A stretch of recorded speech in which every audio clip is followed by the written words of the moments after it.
Do not forget to hit that like and subscribe button, guys, if you're new to the channel, and especially if you enjoyed this video.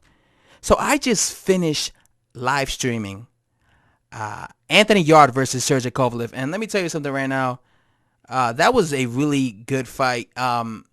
Sergey Kovalev won the fight via knockout. He knocked out Anthony Yarde in round 11 with a left jab. Yarde was so tired, but he got hit with the left jab, and he just dropped. And the referee waved it off, but he looked like he was really out of it. This fight, Anthony Yarde fought with such confidence the entire fight. He fought with confidence.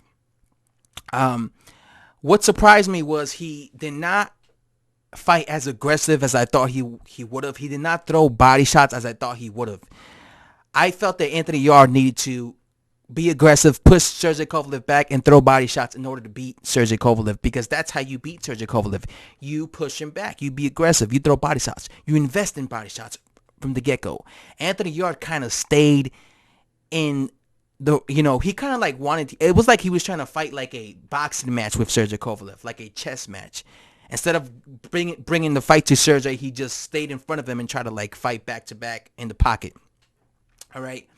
And I felt that doing that benefited Sergey Kovalev. Sergey Kovalev kept throwing the left jab, and he was snapping Anthony Yarde's head back every time he threw the left jab. Snapping his head back, snapping his head back, snapping his head back. He couldn't miss it. Finally, Anthony Yarde starts being more aggressive. He starts actually applying the pressure. And funny enough, the minute he did that, that's when he started having success against Sergey Kovalev. That's when he started hurting him. He hurt him, I believe, in the 8th round. He hurt him really bad. And he was just rocking Sergey Kovalev all over the place. But while he was doing that, he kind of ran out of gas, Anthony Yarde. Then after that, though, Sergey Kovalev like immediately recovered, and in round 9 he came back and he just started, establishing his left jab again.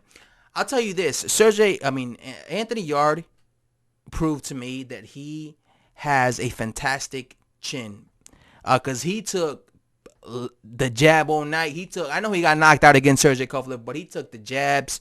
He was getting hit with jabs all night. He took the 1-2s. He took a lot of those punches, all right, for several rounds. And he never gave up. He always kept trying. He always fought with confidence. So I got to give it up to Anthony Yarde. He tried, he fought with confidence. He never fought with like, oh, I'm going to lose the fight. He never had like that demeanor where like he was fighting a guy that he felt he couldn't beat. He was fighting with full of confidence.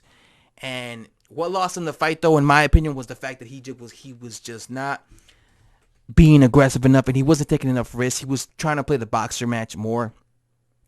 And Sergey Kovalev was doing a fantastic job with the left jab. But again, this was a really good fight. I was impressed that Anthony Yarde was able to take all those punches that he took, and I was impressed that he was able to hurt Sergey Kovalev. So he was able to compete with him. He just wasn't doing enough of it. So hopefully Anthony Yarde, goes on to learn from this experience. He looked really good in there, but like I said, he just wasn't doing enough. So congrats to Sergey Kovalev. Hopefully Anthony Yarde makes the recovery, and he made a lot of money. I believe he made they say millions of dollars just to go to Russia. So hopefully he recovers, and hopefully Sergey Kovalev, unifies with one of the champions, at light heavyweight, the winner of Arthur Bitavina, whatever his name is, and Groznik and all those guys, So yeah, hope you guys enjoy this. Subscribe if you're new to the channel, and I'm out. Peace.